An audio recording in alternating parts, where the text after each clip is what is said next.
ঢাকার সিএমএম আদালত থেকে সরাসরি যুক্ত হচ্ছেন সহকর্মী রমিজ হুসাইন। রমিজ, আমাদেরকে জানাবেন আসলে এখন আদালত প্রাঙ্গণে কি অবস্থা, সবশেষ কি তথ্য আছে আপনার কাছে?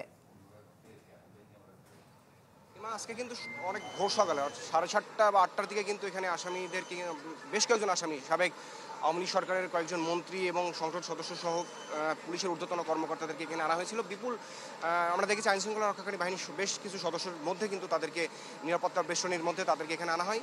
তো তাদেরকে কিন্তু প্রথমে বেশ কয়েকটি মামলায় গ্রেপ্তার দেখানো এবং তার পরবর্তীতে রিমান্ড শুনানি অনুষ্ঠিত। আমি যদি আপনাকে একটু বলি, নিউ মার্কেট থানার বিস্ফোরক দ্রব্য নিয়ন্ত্রণ আইনের যে মামলা, সেই মামলায় সাবেক যে তথ্য প্রতিমন্ত্রী ছিলেন জুনায়েদ আহমেদ পলক, তার বিরুদ্ধে কিন্তু 5 দিনের রিমান্ড মঞ্জুর করেছেন। এবং যাত্রাবাড়ি থানার ইমন গাজী হত্যা মামলায় জুনায়েদ আহমেদ পলক, দীপুমণি, হাসানুল হক ইনু, রাশেদ খান মেনন এদেরকে কিন্তু 7 দিনের রিমান্ড মঞ্জুর করেছেন। এবং আরেকটি মামলা, যেটি যাত্রাবাড়ির রফিকুল ইসলাম হত্যা মামলা, যেই রফিকুল ইসলাম একজন কর্মকর্তা ছিলেন, তার স্ত্রী কিন্তু বাদী হয়ে মামলাটি করেন।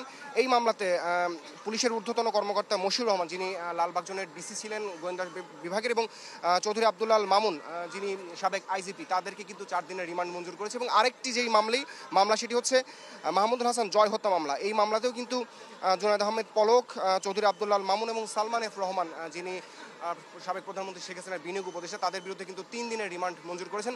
তো এছাড়াও কিন্তু আমরা যতটুকু জানতে পেরেছি আরও বেশ কিছু মামলা আসলে রিমান্ড শুনানি অনুষ্ঠিত হয়েছে। এবং যেহেতু আজকে কিন্তু অনেক সকালে সকল আসামিদেরকে কিন্তু আদালতে হাজির করেছে এবং বেশ কয়েকটি আদালতে কিন্তু শুনানি অনুষ্ঠিত হয়েছে, যার কারণে সব কিছু তথ্য কিন্তু আমি এখন পর্যন্ত গুছিয়ে নিতে পারিনি। এবং যারা আসলে রিমান্ড আবেদন করেছে, বেশ কিছু মামলায় কিন্তু 10 দিনের রিমান্ড আবেদন করেছেন, কারোর বিরুদ্ধে 5 দিনের রিমান্ড আবেদন ছিল, কারোর বিরুদ্ধে 7 দিনের রিমান্ড আবেদন ছিল।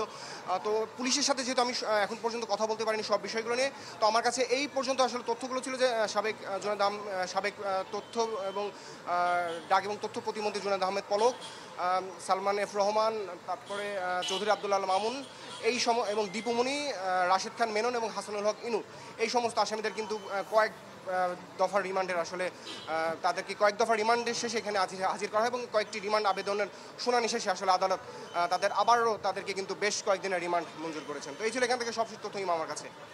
রমিজ, আপনাকে অসংখ্য ধন্যবাদ। ঢাকার সিএমএম কোর্ট থেকে সরাসরি যুক্ত ছিলেন সহকর্মী রমিজ হুসাইন। শিয়া বাটার ও ভিটামিন ই সমৃদ্ধ lily glam beauty soap. Lily, always beautiful.